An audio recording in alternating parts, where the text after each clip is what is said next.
Glenohumeral stability wall rolls, level 1. In this exercise, you're going to stand parallel to the wall with your spine.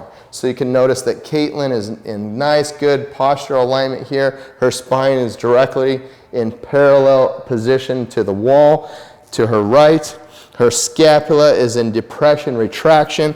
She's making sure that her anterior rib cage is pulled down so that she's not doing excessive thoracolumbar extension to make up for a lack of shoulder mobility. She's not doing stuff like that. That her pelvis is neutral.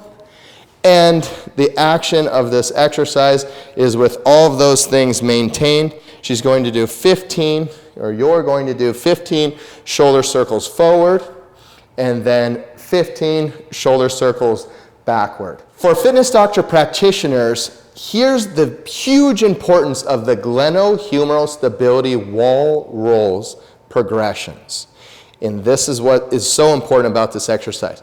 What it does is it teaches and trains proprioceptive awareness and improvement of proprioception and improvement of the glenohumeral joint stability itself. The way that it does this is the client is centering the glenohumeral head within the glenoid during this exercise. They're creating all this perfect alignment, anterior rib cage depression, neutral pelvic position, scapula most importantly, or almost most importantly, is in scapular stabilized position.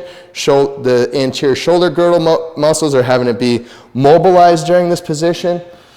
And now with all that going on, we're doing these shoulder circles that are going to be going into progressions in the different levels of glenohumeral stability wall rolls.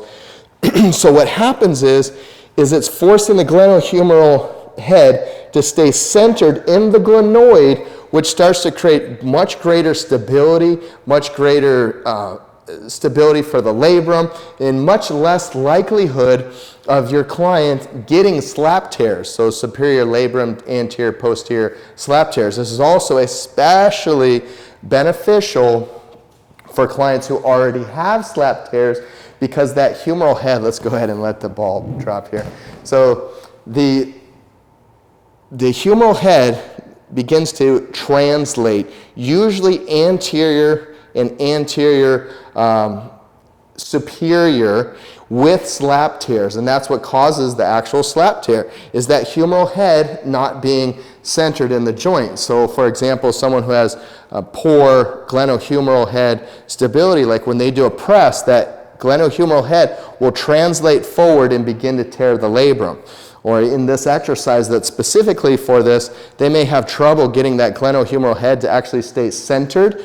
So by putting all of the proper alignment into position and then doing this exercise, it's causing all of the muscles to stabilize and activate, and even the labrum to have a greater suction cup ability while keeping that humeral head within the center of the glenoid, making the shoulder joint itself, the glenohumeral joint itself, so much more stable to withstand all the different pressure, loads, and forces without translating out of or excessively out of that centered glenoid position.